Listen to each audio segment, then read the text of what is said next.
تعظیم نبی کا سنتے ہی جنہیں سوزش سی ہو جاتی ہے، جنہیں سوزش سی ہو جاتی ہے، شوق توحید کے شربت سے، شوق توحید کے شربت سے ہم ان کا روگ مٹائیں گے، توحید و رسالت کی خاطر ہر باطل سے ٹکرائیں گے، توحید و رسالت کی خاطر ہر باطل سے ٹکرائیں گے۔ ہم آل نبی کے مت والے، حسنین کے مشن کے وارث، جو آل نبی کا چاہنے والا ہے کہہ دے سبحان اللہ۔ ہم آل نبی کے مت والے حسنین۔ بسم اللہ الرحمن الرحیم۔ رب اشرح لی صدری ویسر لی امری واحلل عقدۃ من لسانی یفقہوا قولی۔ احمدک اللہم یا مجیب کل سائل، والصلاة والسلام علی من هو افضل الوسائل، وعلی آلہ واصحابہ ذوی الفضائل،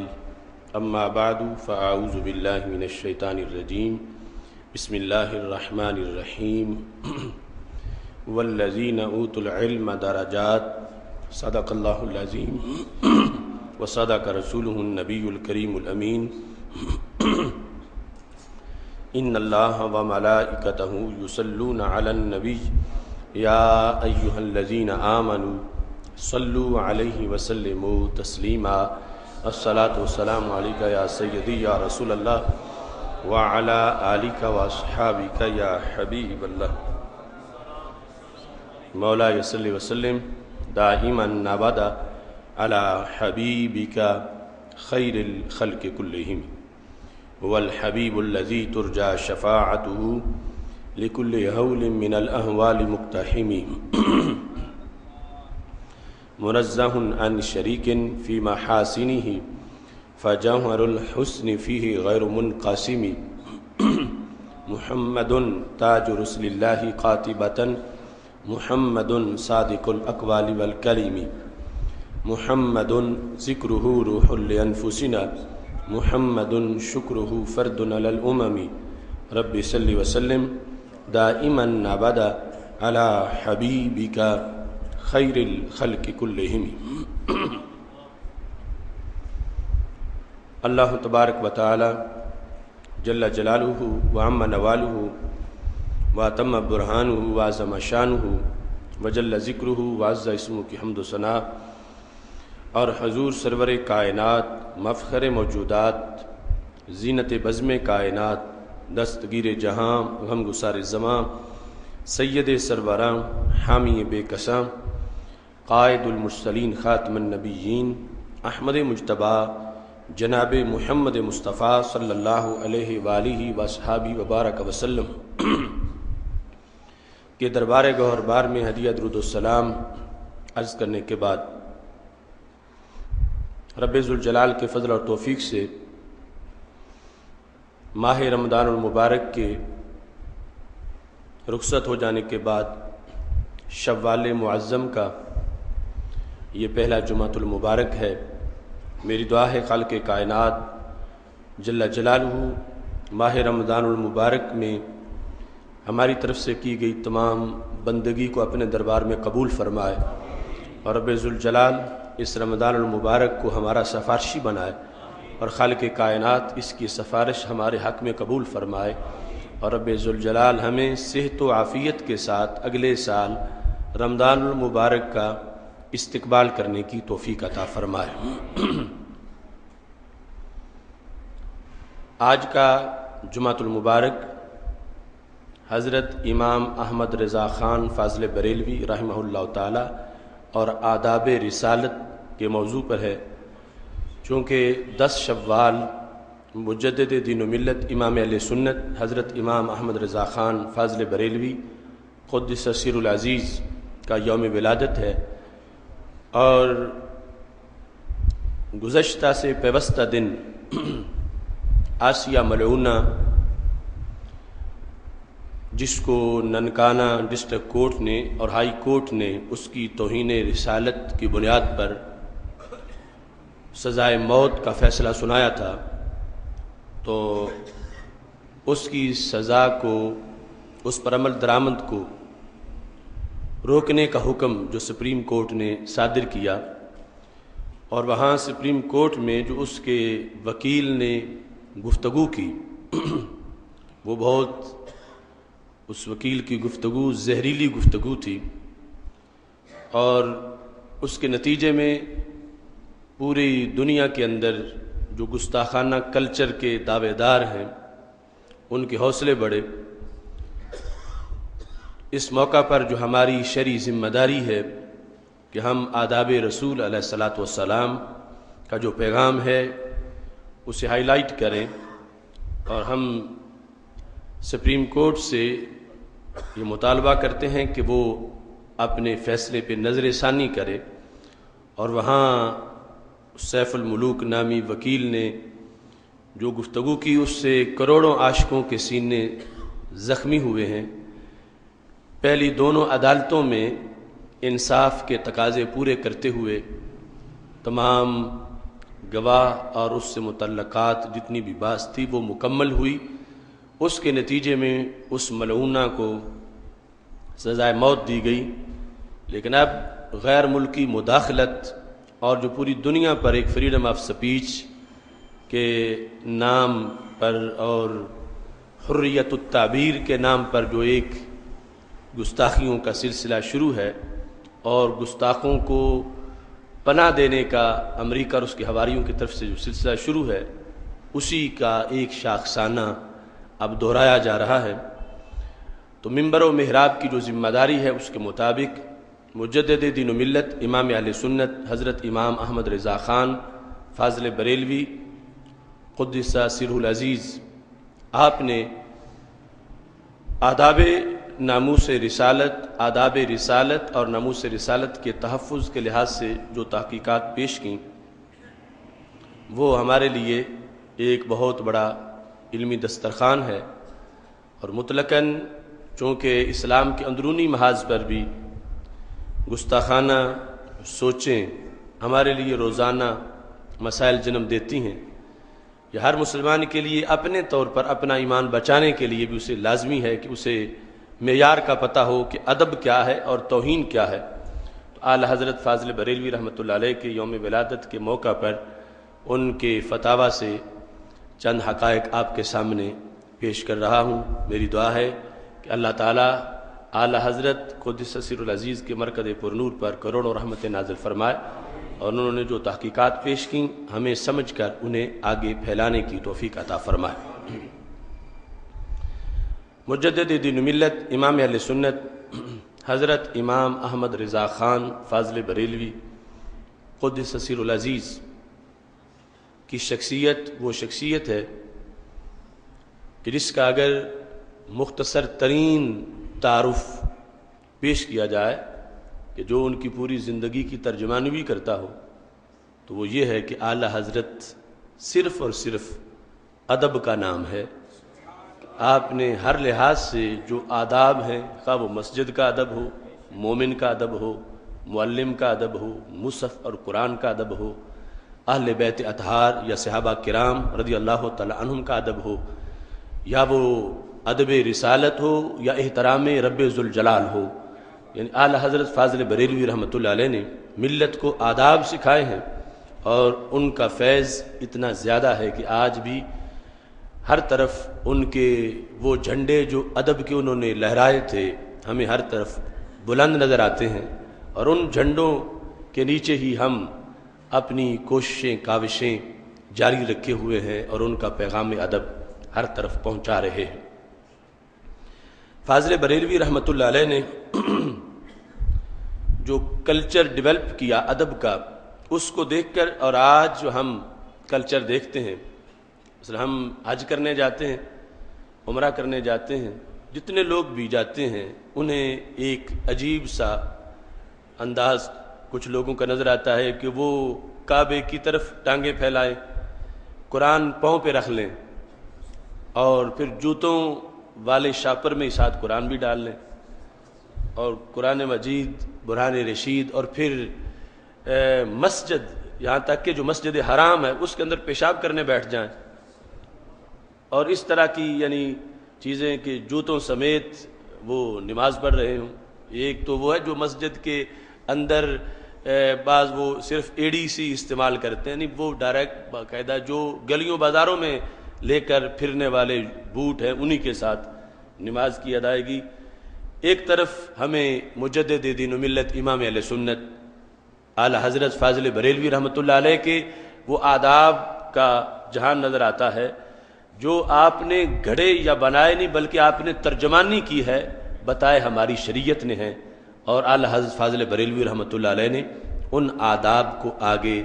جب بے ادبی کی تحریک شروع ہو چکی تھی بر صغیر میں، تو اعلی حضرت فاضل بریلوی رحمۃ اللہ علیہ نے ان آداب کو واضح کیا، بیان کیا، اور اس کی برکتیں اللہ نے ظاہر کی کہ آج بھی ملت کا جو جمہور ہے اسی راہ ادب پر ہے جو صفہ سے لے کر اہل حق کو ہمیشہ میسر رہا ہے۔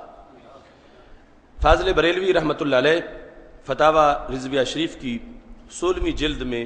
ارشاد فرماتے ہیں، آپ سے مسئلہ پوچھا گیا، مسجد کا مال جو فضول بیکار جان کر فروخت کیا جائے مسلمانوں کو خریدنا لازم ہے یا نہیں؟ یعنی مسجد کی جو چیز کارآمد نہیں رہی تو کیا اسے بیچنا جائز ہے؟ اگر کوئی اس کو خریدتا ہے تو اس کا حکم کیا ہے؟ زید کا خیال ہے کہ مسجد کا کوئی مال خفیف ہو یا زیادہ، اس کی قیمت یا بلا قیمت کسی صورت سے لینا نہیں چاہیے۔ یعنی کسی کی یہ رائے ہے کہ چھوٹا کوئی مال ہو یا بڑا ہو، تھوڑی قیمت ہو یا زیادہ ہو، قیمت سے دیا جائے یا مفت دے دیا جائے، کسی دوسرے کے لیے جائز نہیں کہ وہ اسے لے، اور مسجد کے جو متولی ہیں، مؤتمم ہیں، منتظمین ہیں، ان کے لیے یہ ہے کہ بیچنا جائز نہیں۔ یہ کچھ لوگوں کا خیال ہے، تو اعلیٰ حضرت فاضل بریلوی رحمۃ اللہ علیہ سے پوچھا گیا کہ آپ اس کی وضاحت کریں کہ ایسا کرنا جائز ہے یا ناجائز۔ ایسے ہی یہ فتویٰ 488 صفحے پر اس جلد کے اندر جلد نمبر 16 میں موجود ہے، اور 281 صفحے پر یہ سوال ہے، مسجد کی کوئی چیز ایسی ہو کہ خراب ہو جاتی ہے اور اس کو بیچ کر اس کی قیمت مسجد میں دیں، اور وہ چیز اگر دوسرا آدمی قیمت دے کر مسجد کی چیز اپنے مکان پر رکھے تو اس کو کیوں جائز ہے یا نہیں؟ تو دونوں ملتے جلتے سوال ہیں۔ اعلیٰ حضرت رحمۃ اللہ علیہ نے اس کا جواب لکھا، جو 499 نمبر صفحے پر ہے جواب، اس میں آپ لکھتے ہیں کہ مسجد کا مال کہ مسجد کے کام کا نہ رہا ہو، اور محتممان مسجد جو مسجد کے منتظمین ہیں جن کو اس کے بیچنے کی شرعن اجازت ہے، مسجد کے جو محتمم ہیں مسجد کے لیے بیچیں، اس کا خریدنا ہر مسلمان کے لیے جائز ہے۔ یعنی اس میں یہ بھی ثابت کیا کہ بیچنا بھی جائز ہے، جب بیچنا جائز ہے تو خریدنا بھی جائز ہے۔ یعنی مسجد کا جو استعمال کے قابل چیز نہیں رہی لیکن بیچیں تو پیسے مل سکتے ہیں اور پیسے مسجد میں لگائے جا سکتے ہیں، تو اعلیٰ حضرت رحمۃ اللہ علیہ نے فرمایا کہ بیچنا جائز بھی ہے اور خریدنا بھی اس کو جائز ہے۔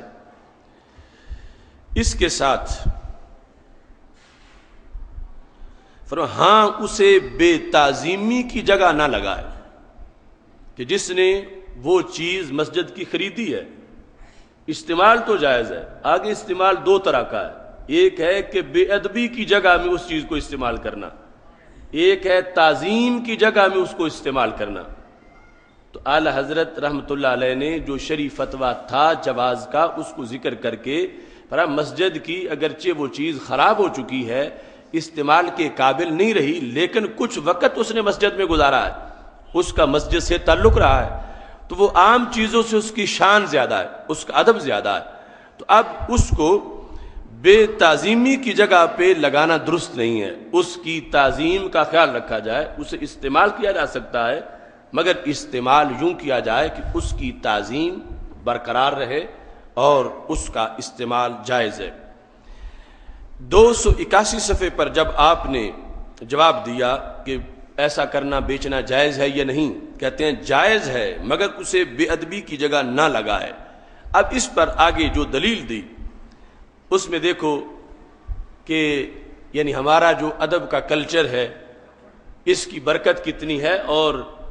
کتنے اس کے تقاضے ہیں۔ آپ نے در مختار کا حوالہ دیتے ہوئے فرمایا کہ حشیش المسجد وکناستہ لا یلقى فی موضع یخل بالتعظیم، فرمایا جو مسجد کی گھاس ہے اور جو مسجد کا کوڑا ہے، مسجد کا کوڑا بھی اس جگہ پھینکنا جائز نہیں جہاں اس کی بے ادبی ہوتی ہو۔ یعنی مسجد کے کوڑے کا بھی ادب ہے کہ اس نے کچھ وقت تو مسجد میں گزارا ہے، تو مسجد میں جو تنکا مسجد کے اندر جو کوڑا ہے اس کے لحاظ سے بھی در مختار جو فقہ حنفی کی بہت بڑی کتاب ہے اس کا حوالہ دیتے ہوئے اعلی حضرت فاضل بریلوی رحمۃ اللہ علیہ نے یہ فرمایا کہ لا یلقى فی موضع، اسے ایسی جگہ نہ پھینکا جائے جو جگہ تعظیم کے منافی ہے، جہاں اس کوڑے کی بے ادبی ہوتی ہو تو ایسی جگہ پہ اس کوڑے کو اور اس گھاس کو نہ پھینکا جائے جس گھاس کا تعلق رب کے گھر سے ہے، مسجد سے ہے۔ تو یہاں سے یعنی ان گراس روٹس کی جو انداز ہیں اعلی حضرت فاضل بریلوی رحمۃ اللہ علیہ نے ادب کے تقاضے واضح کرنا شروع کیے اور ملت تک یہ پیغام آپ نے ہر طرف پہنچایا۔ اس میں جس وقت ہم شخصیات کے ادب اور احترام کو دیکھتے ہیں تو وہ اولیاء کرام ہوں، اہل بیت اطہار علیہم الرضوان ہوں، صحابہ کرام رضی اللہ تعالی عنہم ہوں، سب کی مشترکہ مثال کے لیے میں ایک مثال حضرت سیدنا علی المرتضیٰ رضی اللہ تعالی عنہ کی پیش کر رہا ہوں کہ جو اس موضوع میں کہ اہل بیت اطہار کے فرد بھی ہیں اور پھر ہمارے آقا علیہ السلام کے صحابی بھی ہیں اور ولیوں کے سربراہ بھی ہیں۔ اعلی حضرت فاضل بریلوی رحمۃ اللہ علیہ سے ان کے بارے میں ایک مسئلہ پوچھا گیا جو فتاوی رضویہ جلد نمبر 28 میں ہے۔ فاضل بریلوی رحمۃ اللہ علیہ سے اس بارے میں یہ سوال کیا گیا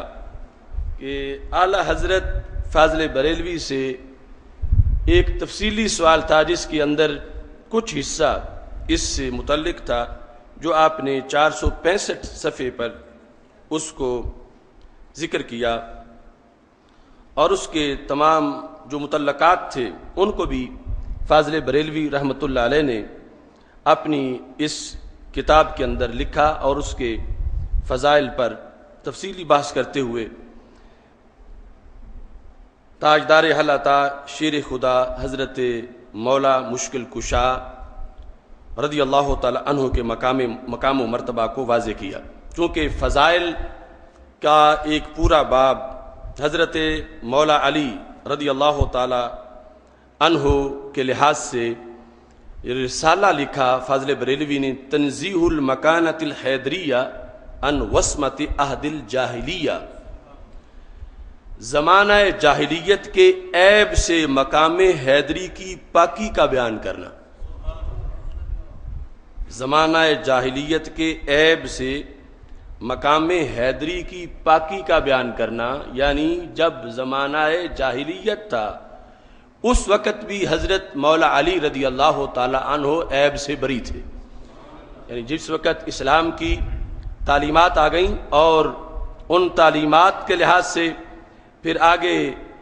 مزید فضائل نبی اکرم نور مجسم شفیع معظم صلی اللہ علیہ وسلم کی طرف سے بیان کیے گئے، یہ زمانہ تو اس کے بعد کا زمانہ ہے،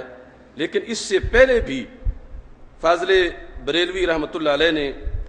اعلی حضرت نے حضرت علی المرتضیٰ رضی اللہ تعالی عنہ کے مقام مرتبہ کو اتنی تفصیل کے ساتھ بیان کیا۔ سوال یہ تھا کہ ایک شخص حضرت مولا علی رضی اللہ تعالی عنہ کے مقام و مرتبہ کے لحاظ سے یہ پوچھ رہا تھا کہ انہوں نے اسلام قبول کیا تو کیا اسلام قبول کرنے کا لفظ ان کے بارے میں بول سکتے ہیں، اور اگر بول سکتے ہیں تو پھر کیا جب تک اسلام قبول نہیں کیا تھا تو اس وقت ان کے بارے میں پھر کون سا لفظ بولیں گے؟ کہ جب یہ ہے کہ انہوں نے فلاں سال میں اسلام قبول کیا، فلاں دن اسلام قبول کیا، اس سے پہلے کا جو زمانہ تھا اس کو بیان کرنے کے لیے کون سا لفظ حضرت مولا علی رضی اللہ تعالی عنہ کے لیے استعمال کرنا چاہیے؟ یہ تفصیل اعلی حضرت فاضل بریلوی رحمۃ اللہ علیہ سے اس مسئلے کے اندر پوچھی گئی، جو تفصیل کے ساتھ میں اس کی تمہید کو بیان کرنے کے بعد آپ کے سامنے رکھوں گا۔ اور پھر یہی مسئلہ جس وقت آگے چلا تو چونکہ آپ ایک معیار کے طور پر حق کو بیان کرتے ہیں تو کچھ لوگوں کی طرف سے یہ بھی صورتحال سامنے آئی کہ وہ حضرت مولا علی رضی اللہ تعالیٰ عنہ کی فضیلت یوں بیان کرتے ہیں کہ وہ بیان کرتے کرتے نبیوں سے بھی زیادہ بیان کر دیتے، کہ نبیوں پر ان کی تفضیل، نبیوں پر ان کی فضیلت، نبیوں سے ان کے مقام و مرتبہ کو بلند بیان کرنا یہ ان لوگوں کا طریقہ ہے۔ اعلی حضرت فاضل بریلوی رحمۃ اللہ علیہ سے اس بارے میں بھی سوال کیا گیا تو آپ نے اس سوال کا جواب اور پہلے سوال کا جواب دونوں تحقیق کے ساتھ اپنے اس فتاویٰ کے اندر فاضل بریلوی رحمۃ اللہ علیہ نے ان کو ذکر کیا، اور اس سے آگے چلتے ہوئے کہ جب آپ نے اہل بیت اطہار کا ادب سکھایا ہے اور عالم دین کا ادب سکھایا ہے، یعنی ہر شریعت کی جو منسوب چیز ہے اس کا ادب بتایا ہے، تو پھر مطلقاً آداب جو ہیں وہ آداب خواہ الوہیت کے آداب ہوں یا رسالت کے آداب ہوں، وہ آداب کس انداز کے ہیں، اور ان کی وجہ سے پھر کیسے ایک جو آج ہمیں گستاخانہ کلچر کا سامنا ہے، گستاخانہ سوچوں کا سامنا ہے، ہم ان کا جواب کس انداز میں دے سکتے ہیں۔ اسی میں آپ نے جو مسئلہ قادیانیت ہے اس کو بھی تفصیل سے بیان کیا۔ مسئلہ قادیانیت کا خلاصہ بیان کرتے ہوئے فاضل بریلوی رحمۃ اللہ علیہ نے جو آداب رسالت کے تقاضے ہیں اور جو قادیانیوں سے ایک مومن کا بائیکاٹ ہے اس کے حقائق کو بھی تفصیل کے ساتھ اعلی حضرت فاضل بریلوی رحمۃ اللہ علیہ نے رکھا۔ میں اب اختصار سے جو پہلا سب سے مسئلہ تھا، زید کہتا ہے چونکہ علی المرتضیٰ رضی اللہ تعالی عنہ نے 8-10 برس کی عمر میں اسلام قبول کیا اور اس سے پہلے کبھی دامن پاک آپ کا نجاست شرک و کفر سے آلودہ نہیں ہوا، اور حدیث شریف میں ہے کل مولود یولد علی الفطرہ، کہ ہر بچہ فطرت پہ پیدا ہوتا ہے، تو فطرت اسلام ہے، تو اسلام یہ اللہ کی طرف سے ودیت کی گئی ہر بچے کو، اور پھر 8 برس یا 10 سال سے پہلے کفر و شرک سے آپ ہمیشہ پاک رہے، تو یہ حدیث بھی دلالت کرتی ہے کہ ہر بچے کا دین اسلام ہے۔ لہذا زید یہ کہتے ہیں ہم کہہ سکتے ہیں کہ جناب علی المرتضیٰ رضی اللہ تعالیٰ عنہ ہمیشہ سے مسلمان تھے، یہ زید کہتا ہے۔ عمر کہتا ہے کہ جب علی المرتضیٰ رضی اللہ تعالیٰ عنہ نے 8-10 برس کی عمر میں اسلام قبول کیا تو یہ کہنا کہ آپ ہمیشہ سے مسلمان تھے محض غلط ہے۔ بینوا توجروا، آپ اس کی وضاحت کریں، آپ کو اللہ اجر عطا فرمائے کہ ان میں سے سچا کون ہے، زید کی بات صحیح ہے یا عمر کی بات صحیح ہے؟ یعنی زید کہتا ہے کہ حضرت علی رضی اللہ تعالی عنہ نے تسلیم کرتا ہے کہ 8 برس کی عمر میں یا 10 برس کی عمر میں اسلام قبول کیا، یہ مانتا ہے، لیکن وہ کہتا ہے کہ اس سے پہلے بھی جب یہ ان کا ریکارڈ ثابت ہے کہ وہ کفر و شرک سے پاک رہے، اور ہر بچہ فطرتاً اسلام پہ پیدا ہوتا ہے، بعد میں فطرت میں بگاڑ آتا ہے، تو یہاں فطرت بگڑی نہیں ہے. تو اس واسطے وہ یہ کہتا ہے کہ یہ کہنا چاہیے کہ جناب علی المرتضیٰ ہمیشہ سے مسلمان تھے. اور عمر کہتا ہے کہ جب 8-10 برس کی عمر میں اسلام قبول کیا تو یہ کہنا کہ آپ ہمیشہ سے مسلمان تھے محض غلط ہے. پھر 8-10 سال کے بعد یہ کہنا چاہیے کہ مسلمان تھے. پہلے کے بارے میں یہ لفظ عمر کا کہنا ہے چاہیے، اس کی آپ وضاحت کریں. الجواب: قول زید حق و مقبول و زعم عمر باطل و مخذول ہے. تو اعلی حضرت فاضل بریلوی رحمۃ اللہ علیہ نے زید کے قول کو برحق کہا. زید کا قول کیا تھا؟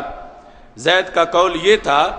کہ حضرت علی المرتضیٰ رضی اللہ تعالیٰ عنہ نے اگرچہ اسلام قبول کیا ہے 8 یا 10 سال کی عمر میں، مگر مسلمان ہمیشہ سے تھے. یعنی 8 یا 10 سال سے پہلے بھی آپ کو مسلمان ہی کہا جائے گا. مسلمان ہمیشہ سے تھے. اگرچہ اسلام قبول کیا 8 یا 10 سال کی عمر میں، لیکن مسلمان ہمیشہ سے تھے. اس سے پہلے بھی مسلمان ہی تھے. آپ نے اس قول کے بارے میں کہا یہ زید کا قول کیا ہے؟ حق ہے اور ساتھ مقبول بھی ہے. اور جو عمر کا گمان ہے اس پر قول کا لفظ بھی نہیں بولا، اسے گمان کہا. تو عمر کا جو گمان ہے وہ باطل ہے اور مخذول ہے، رسوائی ہے اس گمان کی. اس پر بات کرتے ہوئے فرمایا کہ اس پر تو میں نے پورا رسالہ لکھا، جس پر کا ابھی میں نے نام آپ کے سامنے پیش کیا، المکانۃ الحیدریہ او وسمت عہد الجاہلیہ، کہ حیدری مکان کی عظمت کو بیان کرنا جاہلیت کے عیب سے پاکی کی بنیاد پر، کہ جب اسلام قبول نہیں کیا تھا اس وقت بھی مکان حیدری کس قدر عظیم تھا، اس کی عظمت پر آپ نے پورا رسالہ لکھا جو اسی فتاوی رضویہ میں چھپا ہوا موجود ہے. آپ نے زید کی قول کی حمایت کی، مگر ایک بات پہ گرفت کی. گرفت کس بات پہ کی؟ قول میں یہ تھا کہ کیا ہم یہ کہہ سکتے ہیں، دلالت کرتا ہے تو بچے کا دین، اس لہٰذا ہم کہہ سکتے ہیں کہ جناب علی المرتضیٰ ہمیشہ سے مسلمان تھے؟ کیا کہہ سکتے ہیں؟ کیا ایسا ممکن ہے؟ اس قول پہ گرفت کی. اس قول پہ گرفت کرتے ہوئے کہا ہاں عبارت زید میں یہ لفظ قابل گرفت ہے کہ ہم کہہ سکتے ہیں، اس سے بوئے ذوف آتی ہے. اس سے لگتا ہے کہ زید کا موقف تو یہ ہے لیکن اس کا کمزور موقف ہے، اسے کوئی اپنے اوپر اعتماد نہیں ہے، اس کو اس بات میں اسی کی کمزوری ظاہر ہو رہی ہے کہ ابھی اسے یقین نہیں ہے اس بات کا. پوچھتا ہے کیا کہہ سکتے ہیں؟ تو اعلی حضرت رحمۃ اللہ علیہ نے کہا بلکہ یوں کہنا چاہیے کہ ہم اعتقاد رکھتے ہیں، ہمیں بالیقین یہ معلوم ہے. اس طرح نہیں کہنا چاہیے کہ کیا کہہ سکتے ہیں، بلکہ کہنا چاہیے یہ میرا اعتقاد ہے، یہ مجھے یقین ہے کہ وہ ہمیشہ سے مسلمان تھے. تو اس چیز پر گرفت کی کہ بوئے ذوف آ رہی ہے، کہ زید کی گفتگو سے کمزوری کی بو آ رہی ہے. تو کمزوری نہیں ہونی چاہیے، اس میں اعتقاد کا لفظ بولنا چاہیے، یقین کا لفظ بولنا چاہیے کہ حضرت مولا علی رضی اللہ تعالیٰ عنہ ہمیشہ سے مسلمان تھے. اب جو ایک ذہن میں واضح سوال ہے جو عمر کی بات میں ہے، اس کا جواب دیتے ہیں کہ جب یہ کہہ رہے ہو کہ انہوں نے 8 سال کی عمر میں اسلام قبول کیا، تو پھر قبول کس چیز کو کیا جو پہلے ہی تھا؟ تو پھر قبول تو وہ کی جاتی ہے جو پہلے نہ ہو. 8 سال کی عمر میں یا 10 سال کی عمر میں یہ لکھنا کتاب میں یا یہ بولنا کہ انہوں نے قبول کیا، جو ہم سارے کہتے ہیں کہ بچوں میں سے نے اسلام قبول کیا، 8 سال کی عمر میں قبول کیا، 10 سال کی عمر میں قبول کیا، تو یہ کہنا ہی تو نفی کر رہا ہے معاذ اللہ کہ پہلے اسلام نہیں تھا تو پھر قبول کیا. تو پھر جو عمر کا قول ہے اس کی وضاحت کیجئے. تو دیکھیے آداب ولایت، آداب اہل بیت، آداب اصحاب رضی اللہ تعالیٰ عنہم کہ اہل سنت مذہبی سارا ادب کا ہے. اعلی حضرت فاضل بریلوی رحمۃ اللہ علیہ جن کے ہاتھ میں شریعت کا ترازو ہے کہ ہر آیت اور ہر حدیث کو سامنے رکھ کر محض محبت کے جس کا تعلق قرآن و سنت سے نہ ہو وہ تو شریعت نے ہم سے مانگی نہیں کہ ہم کسی سے کریں. ہم شریعت ہم سے جو چاہتی ہے کہ ہم مقدس ہستیوں سے پیار کریں تو وہ پرائیویٹ پیار نہیں، وہ شرعی پیار ہے کہ جو شریعت کے اصولوں کے مطابق ہو. ورنہ پیار کا دعویٰ تو ان کا بھی تھا کہ جو کہتے تھے کہ علی تو اللہ ہے، تو حضرت علی نے ان کو پکڑ کے آگ میں ڈالا اور وہ کہہ رہے تھے اب تو یقین ہو گیا کہ تو اللہ ہے. وما يعذب بالنار الا رب النار، کہ آگ کا عذاب رب ہی دیتا ہے، تو چونکہ ہمیں آگ کا عذاب دے رہا ہے لہذا تو اللہ ہے. تو معاذ اللہ علی رضی اللہ تعالی عنہ کو اللہ کہنے والوں کا دعویٰ بھی تو پیار کا ہی تھا، مگر چونکہ وہ غیر شرعی پیار تھا تو وہ دنیا میں ہی آگ کے مستحق قرار پائے. اور حضرت مولا علی رضی اللہ تعالیٰ عنہ نے خود ان کو آگ میں ڈالا. تو اعلیٰ حضرت اس پیار کے علم بردار ہے جو شرعی پیار ہے، جس کی دلیل قرآن ہے، جس کی دلیل سنت ہے. جتنی یہ اجازت دیتے ہیں جس انداز کی اس کے مطابق چلنا، یہ اہل سنت و جماعت کا شعار ہے. اب آپ اس پر دلیل پیش کرتے ہوئے آپ فرماتے ہیں کہ بے شک حضرت مولا علی کرم اللہ تعالی وجہ الاسنا، ایک عام بولا جاتا وجہ الکریم، کہ اللہ آپ کے کریم چہرے پہ مزید کرم کرے. اور اسنا جو ہے اس کا معنی ہوتا ہے شاندار، یعنی دونوں لفظ اپنی جگہ مرتبے کے لیے. تو فرمایا ان کے شاندار چہرے پر اللہ مزید کرم فرمائے. ہمیشہ سے مسلمان صحیح الایمان تھے، مسلمان بھی تھے اور صحیح الایمان بھی تھے، اور ہمیشہ سے تھے، یعنی 8 سال سے پہلے بھی 10 سال سے پہلے بھی صحیح الایمان تھے. اور بے شک انہوں نے 8-10 برس کی عمر میں اسلام قبول کیا. یعنی پہلے کے لیے بھی جملہ بول دیا کہ مسلمان بھی تھے اور صحیح الایمان بھی تھے، ہمیشہ سے تھے، اور بے شک انہوں نے اسلام 10 برس کی عمر میں قبول کیا. پر ان دونوں باتوں میں اصلاً تنافی نہیں ہے، ان میں آپس میں تضاد نہیں ہے، ان دونوں باتوں کے اندر آپس میں ٹکراؤ نہیں ہے. جو امر کو سمجھ نہیں آ رہی اور وہ اپنی ضد پہ اڑا ہوا ہے کہ جب یہ کہتے ہو کہ قبول کیا تو پھر پہلے کیا تھا جو قبول اب کیا. تو فرمایا کہ ان دونوں باتوں کے اندر تنافی نہیں ہے. یہ بھی ماننا ہے کہ 8 برس میں یا 10 برس میں اسلام قبول کیا، یہ بھی ماننا ہے کہ مسلمان ہمیشہ سے تھے، اور ان دونوں باتوں کو مانتے ہوئے فرمایا اس میں کوئی تضاد نہیں ہے. اس لیے تضاد نہیں ہے کہ یہ اسلام متاخر وہ ہے کہ جس کا ذکر اللہم صلی علی علم الایمان اصل الایمان عین الایمان وآلہ وسلم، کہ یہ رب ذوالجلال کی طرف سے قرآن مجید برہان رشید میں جو ہمارے آقا صلی اللہ علیہ وسلم کے ایمان کی 2 قسمیں بیان کی گئی ہیں. ما کنت تدری مل کتاب ولا الایمان ولکن جعلناہ نورا. اس آیت کو پیش کر کے میں اجمالاً اس کا خلاصہ بیان کر رہا ہوں. ایک ہوتا ایمان اجمالی، ایک ہوتا ایمان تفصیلی. ایمان اجمالی میں احکام ابھی سارے ڈیٹیلڈ نہیں آئے ہوتے، ایمان تفصیلی میں ایمان میں سارے احکام کی تفصیل آ چکی ہوتی ہے. تو جب تک وحی کا نزول نہیں ہوا تھا اور میرے آقا علیہ الصلوۃ والسلام نے اعلان نبوت نہیں کیا تھا، حضرت مولا علی مسلمان اس وقت بھی تھے اور ایمان صحیح بھی تھا، مگر ایمان اجمالی تھا. اور جب میرے آقا علیہ الصلوۃ والسلام نے اعلان نبوت کر دیا اور حضرت مولا علی رضی اللہ تعالی عنہ نے کلمہ پڑھ لیا، تو اب ایمان کی تفصیلات آ گئیں. قبول کیا ہے تفصیلی ایمان کو، مسلمان تھے اجمالی ایمان سے. تو مسلمان ہمیشہ سے تھے، کس ایمان سے؟ اجمالی ایمان سے. اور ایمان اسلام قبول بھی کیا ہے وہ تفصیلی، کہ جس میں پھر نماز کا حکم آ گیا، روزے کا حکم آ گیا، جہاد کا حکم آ گیا، مختلف قسم کے احکام آ گئے، تفصیلات آ گئیں. یہ تفصیلات پہلے موجود نہیں تھیں، یہ تفصیلات بعد میں اللہ کی طرف سے اتاری جاتی رہیں اور یہ آگے پڑھائی جاتی رہیں اور عطا کی جاتی رہیں. تو اعلی حضرت فاضل بریلوی رحمۃ اللہ علیہ نے مقام اہل بیت، مقام صحابہ، مقام اولیاء اور ہر مسجد و مصحف اور ہر ذی شان چیز کا ادب اور احترام بیان کیا ہے. اور یہاں کتنے خوبصورت انداز میں اس فتوے کا جواب دے کر آیت کی روشنی میں، حدیث کی روشنی میں آپ نے یہ واضح کر دیا کہ یہ قول برحق ہے، مسلمان ہمیشہ سے تھے. لیکن یہ قول بھی ماننا ضروری ہے کہ اسلام 8 برس یا 10 برس کی عمر میں قبول کیا، اور جو ہمیشہ سے تھا وہ ایمان اجمالی تھا، اور جو قبول کیا یہ ایمان تفصیلی ہے۔ تو ایمان اجمالی اور تفصیلی کا آپس میں کوئی مقابلہ نہیں ہے، جو چیز پہلے اجمالی ہوتی ہے وہی پھر بعد میں تفصیلی بن جاتی ہے۔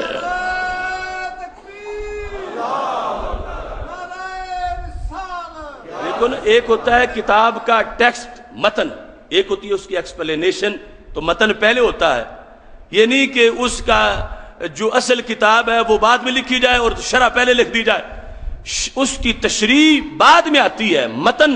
ٹیکسٹ پہلے ہوتا ہے۔ تو ایمان اجمالی پہلے ہے اور اس کے بعد پھر اس کی تفصیلات ہیں، اور یہ ان امور سے ہے کہ جن دونوں کو ماننا ضروری ہے، اس لیے کہ دوسرے جو آپ کا دوسرا جملہ ہے کہ ایمان قبول کیا، اسلام قبول کیا، اسلام قبول کیا، اس کی مجھے اپنے ذاتی تجربہ سے سمجھ، یہ چند سال پہلے کی بات ہے کہ یہ جو کچھ لوگ اپنے طور پر پرائیویٹ پیار کے دعوے دار ہیں حضرت مولا علی رضی اللہ تعالیٰ عنہ سے، تو ان کا ایک ذاکر تقریر کر رہا تھا، تو وہ کہہ رہا تھا کہ یہ رضی اللہ تعالیٰ عنہ یا رضی اللہ عنہ، یہ حضرت علی رضی اللہ تعالیٰ عنہ کے لیے بولنا جائز نہیں ہے، یہ صحابہ جو دوسرے ہوتے ہیں ان کے لیے بولا جاتا ہے، کیوں نہیں بولنا جائز؟ وہ کہتا ہے کہ دوسروں نے اسلام قبول کیا ہے، مولا علی نے اسلام قبول نہیں کیا، اسلام مولا علی کے ساتھ پیدا ہوا ہے، تو پھر ان کے لیے رضی اللہ تعالی عنہ نہیں کہا جائے گا۔ تو اب اللہ کی طرف سے جو اتنا بڑا انعام ہے کہ آج ہم کروڑوں سال کی بطور فرض عمر پالیں، تو سرکار کے دیدار کے بغیر آج کا پرہیزگار، وہ ٹائٹل جو اللہ نے ہمارے نبی علیہ السلام کے صحابہ کو عطا کیا ہے، اپنی طرف سے ڈگری دے دی ہے کہ رب ان سے راضی ہو گیا ہے، اللہ راضی ہے اور یہ اللہ سے راضی ہے، تو یہ تو ہر کسی کو مل ہی نہیں سکتا، اور یہ خاص لوگوں کو ملا ہے۔ تو اب وہ دوسرا طبقہ، یعنی وہ اس رضا کی نفی کر کے چاہتا ہے کہ وہ کی فضیلت بیان کرے، اور یہ قول کر کے اسلام انہوں نے قبول نہیں کیا، وہ سمجھتے ہیں کہ شاید اس میں فضیلت ہے۔ اعلیٰ حضرت فاضل بریلوی نے کہا مسلمان ہمیشہ سے ہیں، لیکن قبول تو تفصیل کو کیا ہے، وہ تفصیلات کو قبول کرنا بھی مزید ایک شان ہے، مزید ایک عظمت ہے، مزید ایک برکت ہے۔ تو اس کی بنیاد پر ایک صورتحال اب یہ ہے کہ جس وقت ابھی ایک حکم آیا مثال کے طور پر نماز کا مکی زندگی میں، تو رب راضی ہے، اب رضا صرف نمازوں کے لحاظ سے ہے۔ جب مدنی زندگی میں 2 ہجری میں روزہ آ گیا، اب رضا کا گریڈ مزید بڑھ گیا کہ پہلے رضا صرف نمازوں کے لحاظ سے تھی، اب رضا روزوں کے لحاظ سے بھی ہے۔ اس طرح تفصیلات اس میں اضافہ ہوتا گیا، اور اللہ تعالیٰ کی طرف سے پھر انعامات میں بھی اضافہ ہوتا گیا۔ تو یہ وہ ہمارے اکابر کی دور دیکھنے والی آنکھیں ہیں کہ جو فتنہ جہاں بھی جنم لیتا ہے، آپ اس کے لیے پہلے ہی اپنی سوچ سے چراغ روشن کرتے ہیں تاکہ واضح ہو کہ حق کیا ہے، باطل کیا ہے۔ تو اب کتنا پیار ہے حضرت مولا علی رضی اللہ تعالیٰ عنہ سے کہ زید و عمر کی جو گفتگو تھی اس میں زید کی حمایت کی، عمر کے قول کو باطل کہا، جو حضرت مولا علی رضی اللہ تعالیٰ عنہ کو 8 یا 10 برس کی عمر سے پہلے مسلمان نہیں مان رہا تھا، اس کے قول کو باطل قرار دیا، اور آپ کے ہمیشہ کے اسلام جو 8-10 سال سے پہلے بھی تھا اسے ثابت بھی کیا۔ لیکن جب کسی پرائیویٹ محب نے حضرت مولا علی رضی اللہ تعالیٰ عنہ کی شان نبیوں سے بھی بڑھا کے بیان کی، تو اعلیٰ حضرت کے قلم نے پھر اس کا بھی محاسبہ کیا۔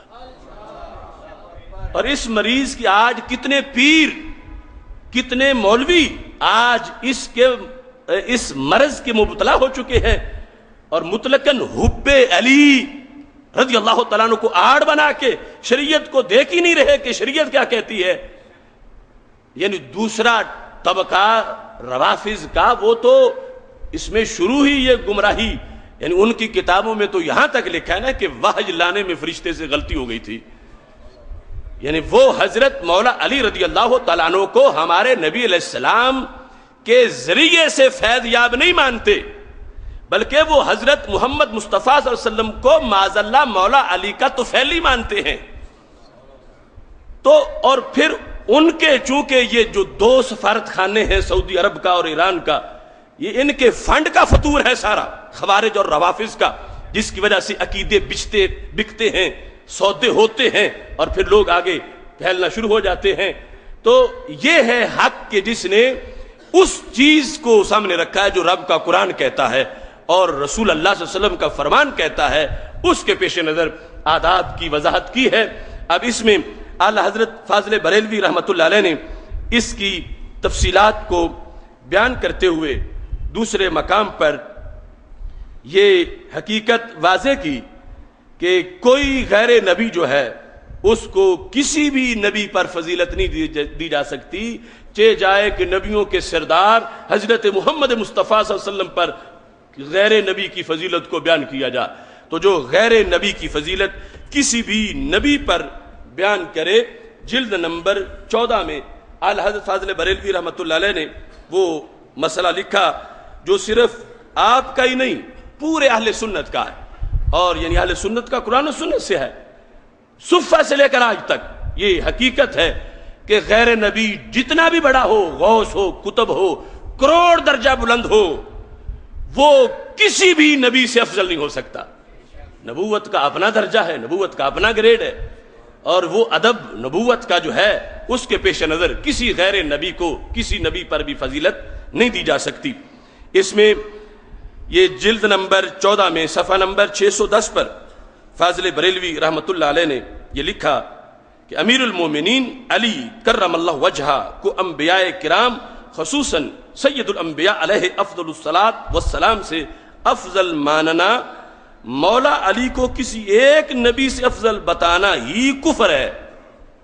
نہ کہ سب انبیاء، نہ کہ سید الانبیاء سے، کہ جو سارے نبیوں پر ترجیح دے جائے اور پھر ہمارے آقا حضرت محمد مصطفیٰ صلی اللہ علیہ وسلم پر بھی ترجیح دے جائے اور کہے کہ یہ میرے دل کی مجبوری ہے، میں حب علی کا پروانہ ہوں۔ تو شریعت ایسی محبت کو قبول نہیں کرتی۔ یہ کسی کا گھڑا ہوا اپنی سوچ کا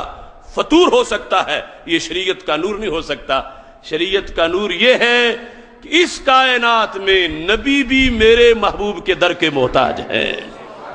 وہ جہنم میں گیا جو ان سے مستغنی ہوا ہے خلیل اللہ کو حاجت رسول اللہ کی، کہ تمام حضرت محمد مصطفیٰ صلی اللہ علیہ وسلم کے محتاج ہیں، اور غیر نبی کو کسی ایک نبی پر بھی فضیلت دینا جائز نہیں، چہ جائے کہ نبیوں کے سردار پر غیر نبی کو فضیلت دے دی جائے۔ تو یہ ہے معیار شریعت کا ترازو امام احمد رضا بریلوی رحمۃ اللہ علیہ کے پاس، کہ جنہوں نے کہیں بھی گڑبڑ نہیں ہونے دی، اس طرف سیدھی آنکھ رکھی ہے کہ شریعت کیا کہہ رہی ہے اس پر فیصلہ ہوگا، باقی کسی چیز کو پیش نظر نہیں رکھا جائے گا۔ یہاں تک کہ جس وقت پوچھا گیا کہ کوئی بندہ اگر اپنے پیر کی محبت میں مرشد کو خدا کہہ دے تو اس محبت کو کیا کہا جائے گا، تو صفحہ نمبر 611 پر ہے، فرمایا مرشد کو خدا کہنے والا کافر ہے۔ مرشد کو خدا کہنے والا کافر ہے، یعنی سنی ایسی پیری مریدی کے قائل نہیں ہے کہ شریعت کی دھجیاں اڑتی جائیں اور ہم کہیں ہم پیری مریدی ماننے والے ہیں، تو ہم اس پیری مریدی کے ماننے والے ہیں جس کی شریعت اجازت دیتی ہے، اور جہاں شریعت سے تجاوز ہو رہا ہو تو اس پیری مریدی کی ہم نفی کرنے والے ہیں، اس کو رد کرنے والے ہیں، اس کے خلاف سیمینار کرنے والے ہیں اور اس ادا کو مسترد کرنے والے ہیں، اس واسطے کہ شریعت ہمیں کہتی ہے ہم نے وفا شریعت سے کرنی ہے، ہم نے اس کو جو اس کا معیار ہے۔ تو اعلیٰ حضرت فاضل بریلوی رحمۃ اللہ علیہ سے سوال میں پوچھا گیا تھا کہ مرشد کو اگر کوئی خدا کہہ دے تو پھر مرشد کی قدم بوسی کا کیا حکم ہے، اور مرشد کو سجدہ کوئی کرے تو کیا ہے، تو فرمایا مرشد کو خدا کہنے والا کافر ہے، اور اگر مرشد اسے پسند کرے تو وہ بھی کافر ہے۔ کہ مرشد چوڑا ہو کے بیٹھا ہوا ہے کہ مرید کہہ رہے ہیں ہمارا رب ہے، ہمارا رب ہے، ہمارا اللہ ہے، ہمارا خدا ہے، اور وہ سن رہا ہے چپ کر کے اور روک نہیں رہا ان کو، تو پھر اس کا بھی وہی حکم ہے جو کہنے والے کا حکم ہے۔ جو مرشد کو خدا کہے فرمایا وہ بھی کافر ہے۔ پھر مرشد برحق کی قدم بوسی سنت ہے۔ مرشد برحق، ہر مرشد کی بات نہیں، کہ جو مرشد ہے ہدایت دینے والا، شریعت نے اجازت دی ہمارے آقا صلی اللہ علیہ وسلم کے قدم صحابہ رضی اللہ تعالیٰ عنہ نے چومے۔ مشکات شریف میں حدیث شریف ہے تو نفس جواز اگرچہ جو مرشد برحق ہے وہ بھی اس کے قدم تو اس پائے کے نہیں جو قدم سرکار دو عالم صلی اللہ علیہ وسلم کے ہیں، لیکن کروڑوں کے درجے کے نیچے آ کر، کروڑویں حصے میں بھی اگر شرک ہوتا تو سرکار اپنے قدم بھی نہ چومنے دیتے. اگر کفر ہوتا تو میرے نبی علیہ الصلوۃ والسلام نے جب اپنے آپ کو سجدہ کسی کو نہیں کرنے دیا تو اگر سجدے کے حکم میں آتا ہوتا یہ تو پھر قدم بھی کسی کو نہ چومنے دیتے. تو شریعت جتنی اجازت دے رہی تھی وہ دی ہے کہ سجدہ روا نہیں اور قدم اس کے اگر وہ باقی مرشد برحق ہے اور قدم کوئی چومے تو دل سے خوش بھی نہ ہوتا ہو، اور اگر خوش ہو تو پھر تو اس کے لیے اٹھ کے کھڑا ہو تو جائز نہیں، قدم چومنا کیسے جائز ہوگا؟ جس کو دل میں خوشی ہو کہ میرے لیے لوگ اٹھ کے کھڑے ہوں، شریعت کہتی ہے اس کے لیے کوئی نہ کھڑا ہو، کیونکہ اسے وہ تو دل میں تکبر آ رہا ہے، تو قدم چومنا تو بڑی دور کی بات ہے. تو نفس جواز ہے مگر اس کی پھر آگے شرطیں ہیں. یہ نہیں کہ کوئی سن لے تو کہ بیان ہو گیا جمعے کے خطبے میں کہ قدم جائزہ تو جو بھی ہے ایرا غیرہ اس کے قدم چومنے شروع ہو جائیں اور سارے چومنے شروع کر دیں. نہیں، جو ایک مشروط معروضی حالت میں نفس جواز ہے کہ جو دوسرا فرقہ اسے کفر و شرک کہہ رہا ہے میں اس کا رد کر رہا ہوں کہ کفر و شرک نہیں ہے. اگر شرک بنتا ہوتا تو شرک کی جڑیں کاٹنے والی ذات میرے نبی علیہ السلام سے بڑی کوئی ذات نہیں ہے.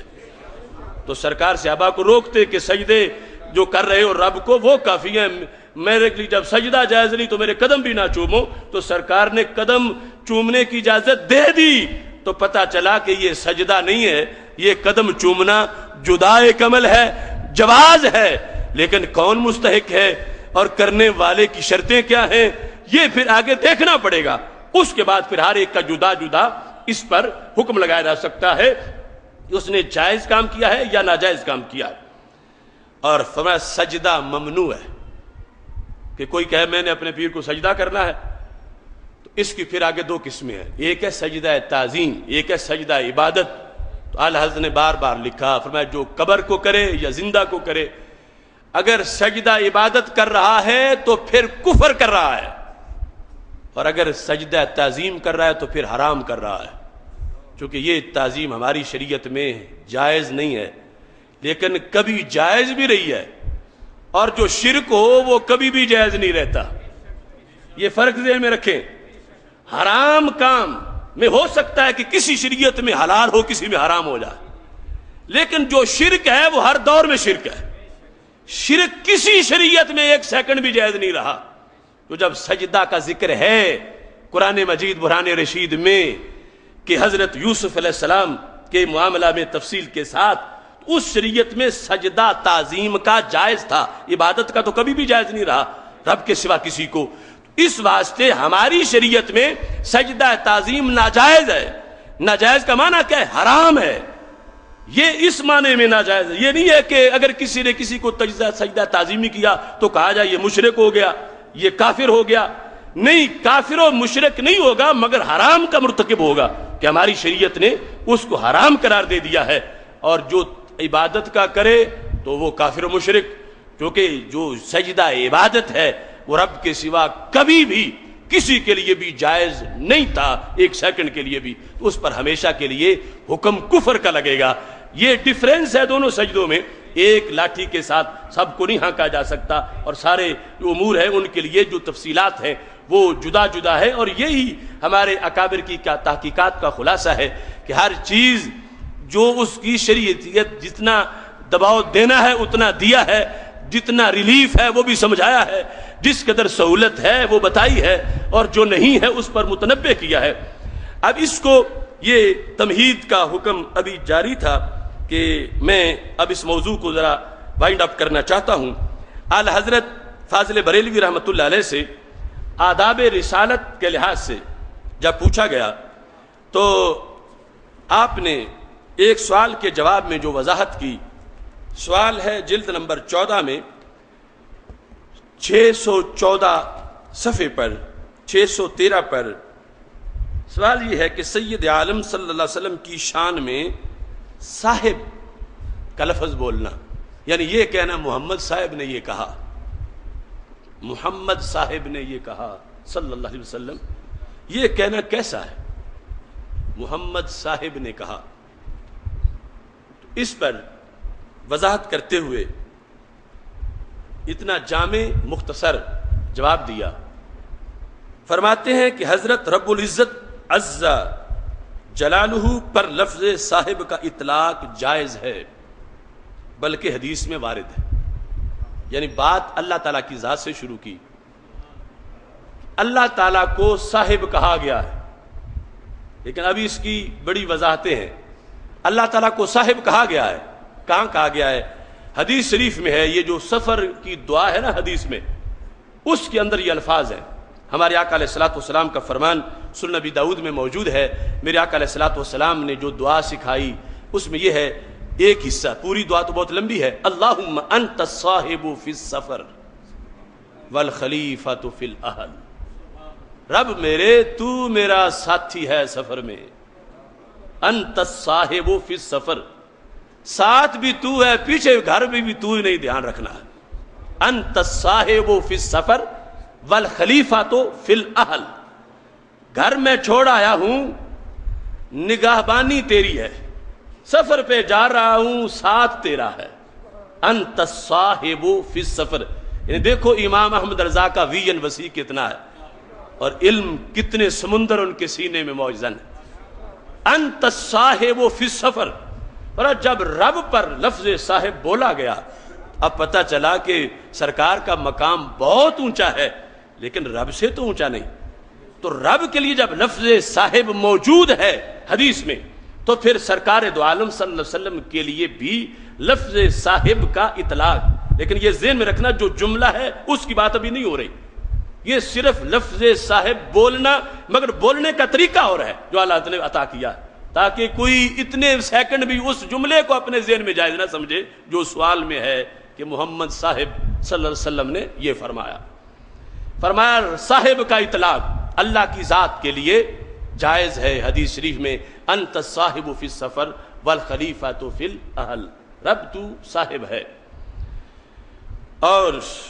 اس میں پھر یعنی مسئلہ اگرچہ رسالت کا تھا تو الوہیت کا ادب بھی ساتھ ہی بیان کیا۔ فرمایا اللہ کو صاحب تو کہا جا سکتا ہے، میاں نہیں کہا جا سکتا، جو آج کا فیشن ہے معاذ اللہ کہ اللہ میاں نے یہ کہا، اللہ میاں نے یہ کہا۔ فرمایا اور میاں کا اطلاق نہ کیا جائے، اللہ پر میاں کا اطلاق نہ کیا جائے، کہ وہ تین معنی رکھتا ہے۔ لفظ میاں کے تین معنی ہیں، ان میں دو رب العزت کے لیے محال ہیں، تو جس لفظ کے دو معنی رب کے لائق ہی نہیں، وہ پھر وہ رب کے لیے بولنا ہی نہیں، جائز ہی نہیں۔ یہ ہے یعنی ادب جو میں نے کہا تھا کہ بندے سے مولا تک ادب کی تحریک، یعنی سب کا ادب وہ اہل سنت میں ملتا ہے۔ اب دوسرے جو بظاہر دعوے دار ہیں توحید کے، وہ خود تقریریں کرنے والے اللہ میاں کہہ رہے۔ یہ طارق ذلیل کی تقریریں آپ سنیں کہ رب ذوالجلال کے بارے میں اس نے کیا کیا جسم کے الفاظ بول دیے، پاؤں کے لفظ، اور یہ گود میں بٹھاؤں، اور معاذ اللہ، یعنی اس بندے کو پتہ ہی نہیں کہ اللہ کی شان کیا ہے، تو اس محاورے میں بول رہا ہے جیسے یاروں اور دوستوں سے بیٹھ کے باتیں کی جاتی ہیں۔ تو اب یہاں میاں کا لفظ، میاں کا اطلاق نہ کیا جائے کہ وہ تین معنی رکھتا ہے، ان میں دو رب العزت کے لیے محال ہیں۔ تین معنی کون سے ہیں؟ ایک ہے میاں کا معنی آقا، دوسرا ہے میاں کا معنی شوہر، تیسرا ہے مرد و عورت میں زنا کا دلال۔ یہ میاں کے تین معنی، میاں بمعنی آقا، میاں بمعنی شوہر، اور میاں مرد و عورت میں زنا کا دلال۔ لہذا اطلاق ممنوع، اور اس پر افتخار جہل، کہ کوئی بولے کہے فخر کرے میں بول رہا ہوں۔ تو رب ذوالجلال کی شان چونکہ بہت مقدس ہے، تو جس لفظ میں تھوڑا سا بھی پہلو نکل رہا ہے ایک دو معنی کے لحاظ سے، اگرچہ ایک جائز ہے آقا والا، لیکن دو میں تو خرابی ہے، اس لیے رب ذوالجلال کے بارے میں لفظ میاں بولنا جائز نہیں ہے۔ لفظ صاحب حدیث میں آیا ہے۔ آگے یہ کہنا اللہ صاحب، اللہ صاحب، اس کا بھی حکم بیان کریں گے۔ بولنا ہے تو بولنا کیسے، وہ طریقہ بھی امام محمد رضا بریلوی بتائیں گے کہ جواز ہے تو جواز کس طرح، بولنا کیسے ہے۔ اب وہ الزام جو لوگ کہتے ہیں کہ انہیں ہر وقت یہ شان رسالت ہی بیان کرتے رہتے ہیں، ادب رسالت ہی بیان کرتے رہتے ہیں، تو میں کہتا ہوں میرا امام تو یعنی اگرچہ ضمناً تھوڑا سا پہلو نکل رہا تھا، رب کا ادب بیان کیے بغیر نہیں آگے گزر سکے، جبکہ مسئلہ تو شان رسالت کا تھا کہ کیا محمد صاحب کہنا جائز ہے، تو ساتھ آپ نے الوہیت کا ادب بھی کتنا سکھا دیا۔ اور یہاں اس پر فرمایا اب حضور اقدس صلی اللہ علیہ وسلم پر اطلاق صاحب خود قرآن عظیم میں آیا ہے۔ پہلے تو ادھر حدیث میں آئی اللہ تعالیٰ کی ذات کے لحاظ سے، اور ہمارے نبی علیہ السلام کے لحاظ سے فرمایا اللہ تعالیٰ نے ہمارے نبی علیہ السلام پر لفظ صاحب خود قرآن میں بولا ہے۔ کہاں وَالنَّجْمِ إِذَا هَوَى مَا ضَلَّ صَاحِبُكُمْ وَمَا غَوَى۔ معراج کی رات واپس آتے ستارے کی قسم، جس وقت وہ اللہ کی طرف انہوں نے پرواز کرنے کے بعد پھر واپس مخلوق کی طرف نزول فرمایا، ما ضل صاحبکم، فرمایا تمہارے صاحب، لفظ صاحب خالق کائنات نے ہمارے نبی علیہ السلام کے بارے میں بولا ہے قرآن مجید میں۔ صاحب یہ عربی زبان میں اسم فاعل کا صیغہ ہے، صاحب۔ ایک تو ہم اردو میں بولتے ہیں، پنجابی میں پھر بگاڑ کے بولتے ہیں صاحب، زید صاحب، تارڑ صاحب، شیخ صاحب، تو یہ وہ غلط لفظ ہے، یعنی صحیح ہے صاحب۔ صاحب ہا کے نیچے زیر پڑنا ہے، ورنہ اس کا عربی زبان میں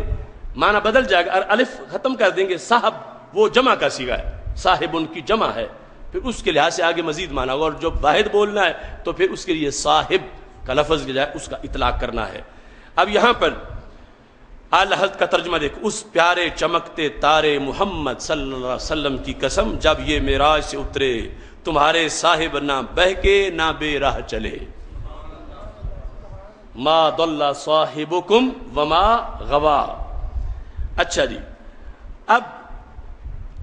مگر یہ بتا دیا کہ لفظ صاحب ہمارے نبی علیہ السلام کے بارے میں بولا گیا ہے، اور صرف آپ کے بارے میں نہیں، رب ذوالجلال کے بارے میں بھی بولا گیا ہے، یہ بتا دیا۔ مگر نام اقدس کے ساتھ اس طور پر لفظ صاحب کا ملانا یہ آریوں اور پادریوں کا شعار ہے۔ محمد صاحب نے کہا یا محمد صاحب نے کہا صلی اللہ علیہ وسلم، پر ایسے بولنا جائز نہیں ہے۔ اللہ صاحب نے کہا ایسے نہ بولو، یہ پادریوں کا طریقہ ہے، یہ آریوں کا شعار ہے۔ اگرچہ قرآن میں آ گیا سرکار کے بارے میں لفظ صاحب، حدیث میں آ گیا اللہ تعالیٰ کے بارے میں لفظ صاحب، مگر لفظ صاحب کو رب کے نام کے ساتھ فوراً جہاں جل جلالہ بولا جاتا ہے، تعالیٰ بولا جاتا ہے، اور جہاں سرکار دو عالم صلی اللہ علیہ وسلم کے لیے صلی اللہ علیہ وسلم بولا جاتا ہے، فرمایا یوں نام کے فوراً بعد اس کو ملا کے بیان نہ کرو۔ وہ کون؟ فرمایا مگر نام اقدس کے ساتھ اس طور پر لفظ صاحب کا ملانا یہ آریوں اور پادریوں کا شعار ہے۔ وہ اسے معروف تعظیم میں لاتے ہیں جو زید و عمر کے لیے رائج ہے، کہ ان کے نزدیک جتنا زید عمر کا ادب ہوتا ہے، ہر جس کے نام کے بعد صاحب بولیں تو لگتا ہے پھر زید جیسے ہی ہے، کہ زید صاحب نے کہا، عمر صاحب نے کہا، محمد صاحب نے کہا صلی اللہ علیہ وسلم، تو اللہ نے کہا ہمارا ضمیر نہیں مانتا کہ سرکار کا ذکر یوں کیا جائے جیسے یاروں کا کیا جاتا ہے، بیلیوں کا کیا جاتا ہے، عام لوگوں کا کیا جاتا ہے۔ اگرچہ لفظ صاحب کا اطلاق حدیث میں اللہ کے لیے، قرآن میں ہمارے نبی علیہ السلام کے لیے ہو چکا ہے، مگر ایسے نہ بولو جیسے پادری اور آریا کے لوگ بولتے ہیں، اور اس کو شعار بنا لیا ہے عام لوگوں کے لحاظ سے۔ یہ لفظ ہیں، فرمایا کہتے ہیں شیخ صاحب، مرزا صاحب، پادری صاحب، پنڈت صاحب، لہٰذا اس سے احتراز چاہیے، یوں نہ کہو محمد صاحب، یوں نہ کہو اللہ صاحب، جیسے شیخ صاحب اور تارڑ صاحب اور پنڈت صاحب کہا جاتا ہے۔ فرمایا ہاں یوں کہا جائے کہ حضور صلی اللہ تعالی علیہ وسلم ہمارے صاحب ہیں، آقا ہیں، مولا ہیں۔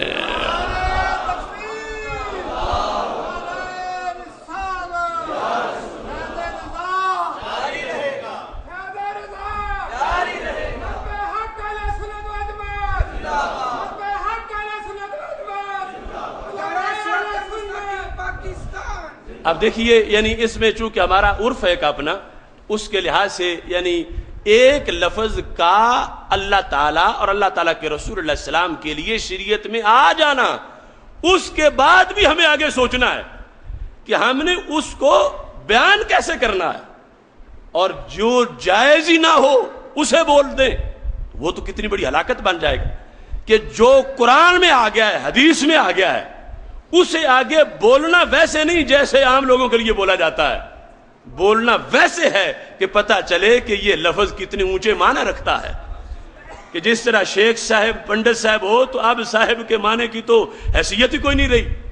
اب اسی زبان سے نبی صاحب کہا جائے گا تو پھر سننے والے کو کیا پتا چلے گا کہ ادھر شیخ بھی صاحب ہیں اور ادھر عرشوں کے سردار بھی صاحب ہی ہیں، تو پھر اب لفظ صاحب کو یوں بیان کرو کہ جس سے پتا چلے اس لفظ کی عظمت کیا ہے، اس کا معنی کیا ہے۔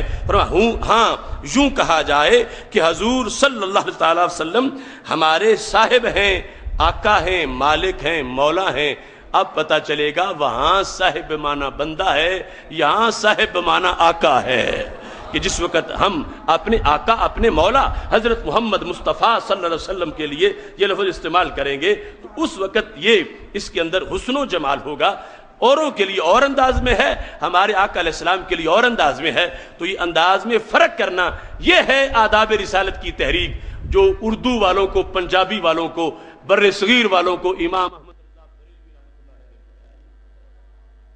اور اس میں صرف قرآن اور حدیث نہیں لکھا، یعنی حدیثیں صرف آیات ہی یاد نہیں تھی، اس میں علماء کی کتابوں میں جو ان کی تحقیقات تھی عربی تھی وہ بھی زبانی ازباری ساری لکھ دے، اور جب اصل کتابوں سے دیکھا گیا تو ایک حرف کا بھی فرق نہیں پتا چلا، تو یعنی یہ تبحر تھا ان کا علم کے اندر۔ تو کوٹلی لوہارا سے مسئلہ پوچھا گیا، کیا فرماتے ہیں علماء دین اس مسئلہ میں کہ اگر کوئی شخص مرزائی کے نابالغ لڑکے کا بخیال ما من مولود الا یولد علی الفطرہ، حنفی اگر امام کے پیچھے جنازہ کی نماز ادا کرے تو عند الشرع درست ہے یا نہیں، پڑھنے والا ثواب کا مستحق ہوگا یا نہیں، حنفیوں پر دیکھنے ایسی میت سے نماز جنازہ واجب ہوگی یا نہ۔ تو یہ ایک تفصیلی جواب اعلی حضرت رحمۃ اللہ علیہ نے اس کا دیا، اور یہ بھی یعنی جب یہ فتنہ قادیانیت شروع ہوا تھا تو اعزاز اہل سنت کا ہے کہ سب سے پہلے جس ذات نے 5 کتابیں لکھ کے مرزا کا ناطقہ بند کیا وہ امام احمد رضا بریلوی،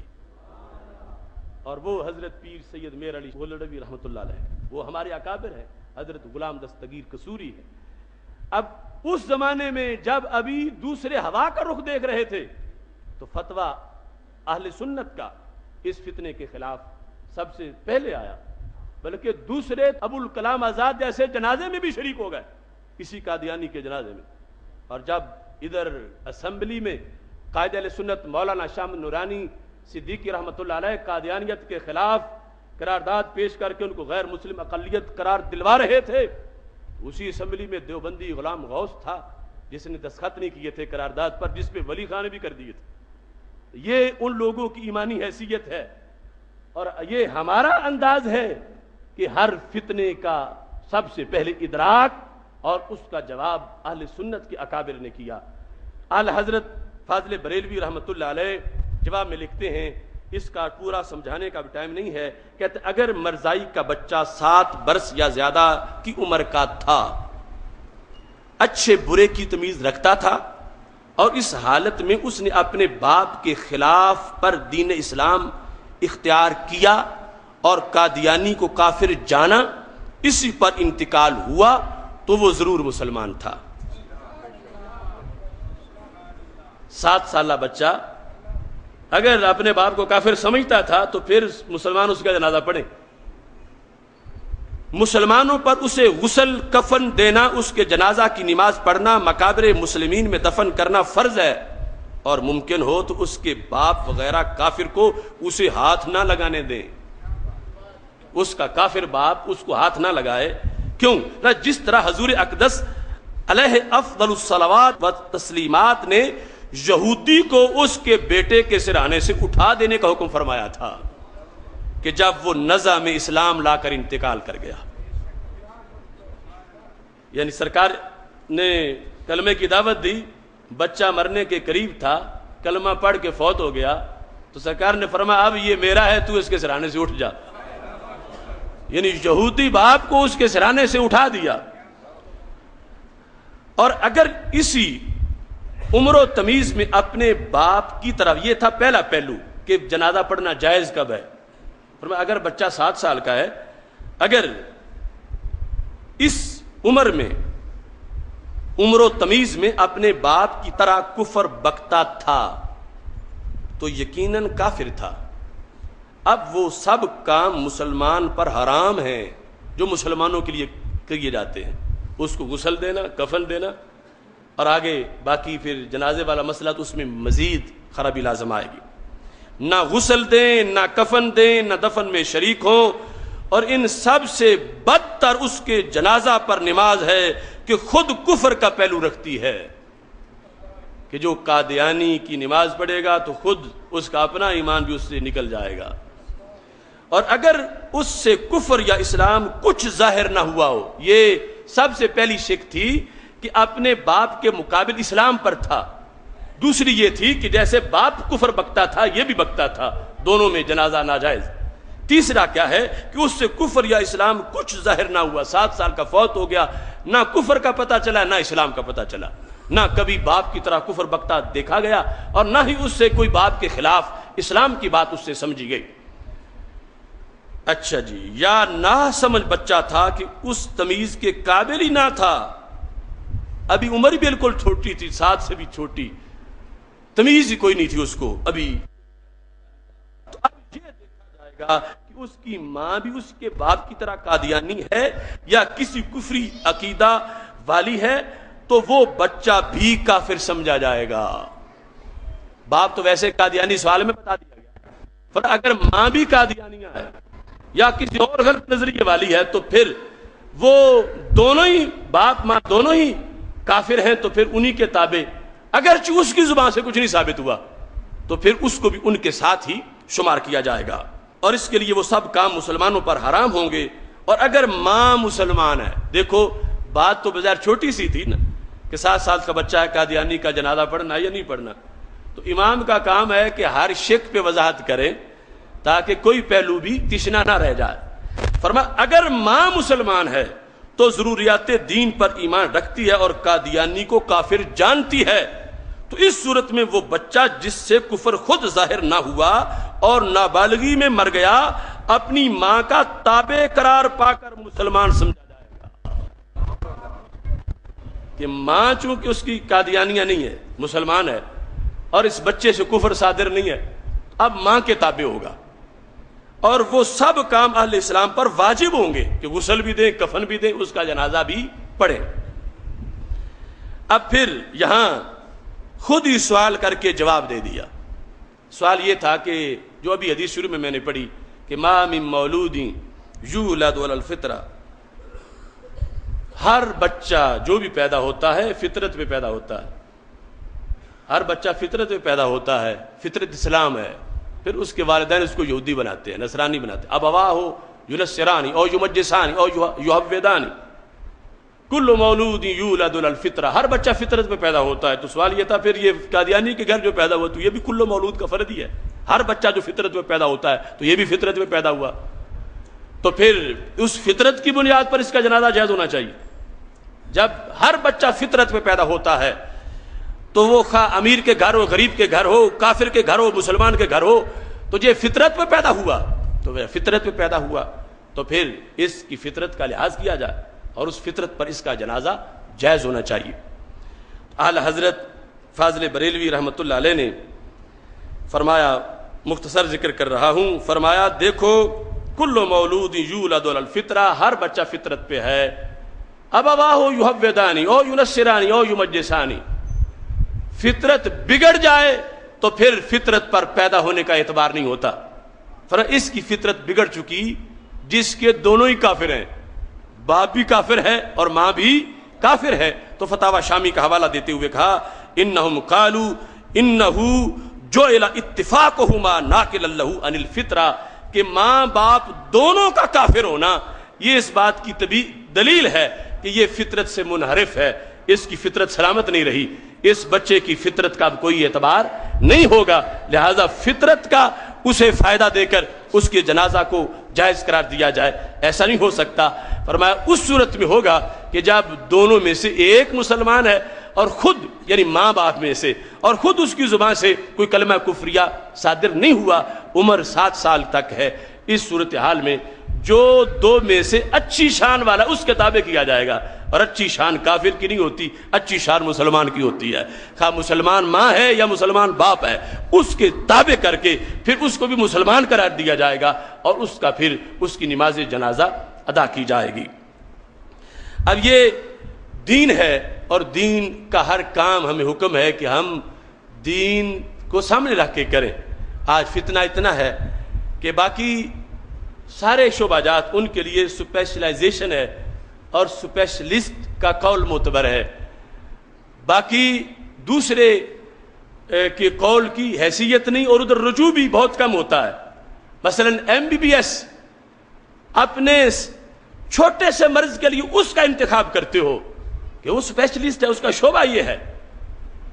پھر ہارٹ پرابلم ہے تو اس کا سپیشلسٹ، تو ایمانی سب سے ادنا چیز ہے معاذ اللہ، اس کے سپیشلسٹ کی تلاشی نہیں۔ اب جیسے جس نے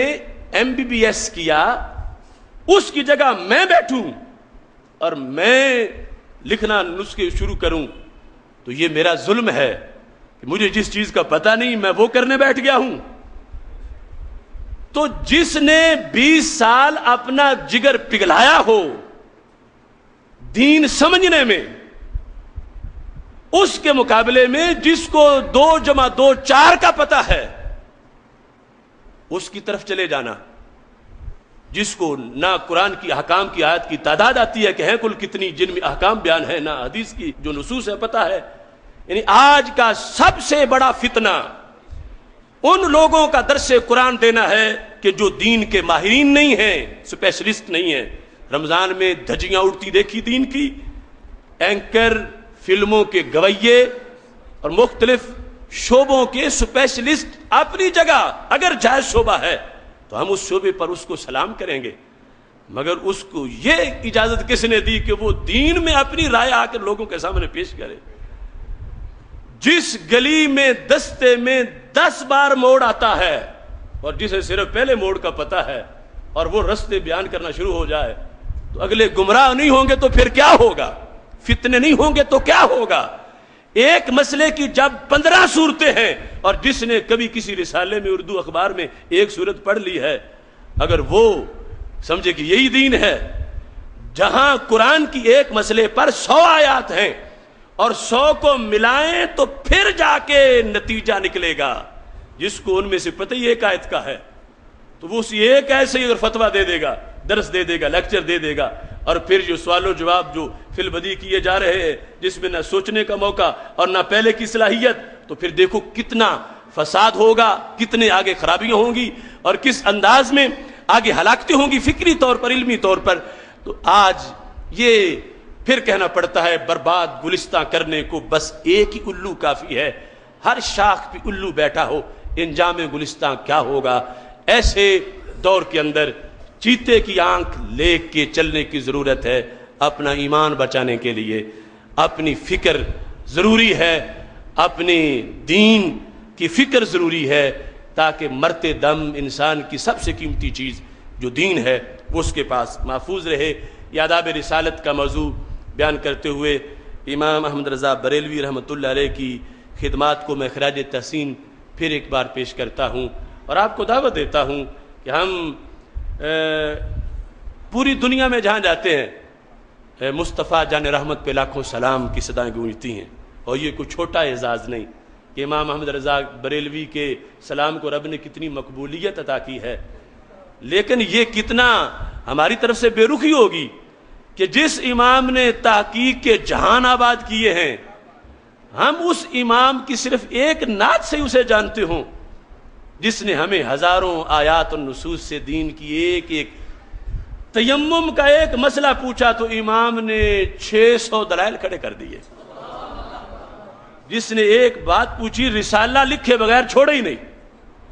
تو ہمیں اب سیکھنے کی ضرورت ہے, پڑھنے کی ضرورت ہے, سمجھنے کی ضرورت ہے. جو کہ دین کے مطابق زندگی بسر کریں گے تو کل ایک ایک گھڑی کی ویلیو ہوگی, ورنہ ویلیو نہیں ہوگی. تو اس لیے ضروری ہے کہ علم کا کلچر اپنایا جائے, تحقیق کا کلچر, اپنے بچوں کو اس طرف لگائیں, خود بھی اس طرف متوجہ ہوں, تاکہ یہ جو ٹیکنالوجی سے فتنے بڑے سپیڈ پہ آ گئے ہیں. مثلا پہلے 5 کی سپیڈ پہ تھے تو اب 100 کی سپیڈ پہ ہیں. تو جواب میں پھر بچاؤ کے لیے بھی تو سپیڈ چاہیے. میرے آقا علیہ السلام نے فرمایا تھا کہ علم اٹھ جائے گا قرب قیامت میں. تو آج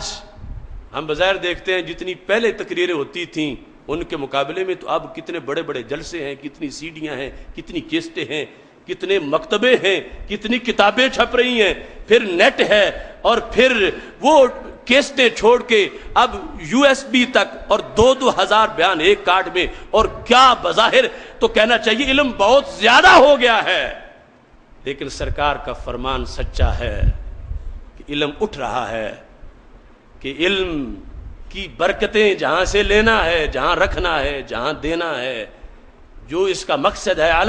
عمل کرنا,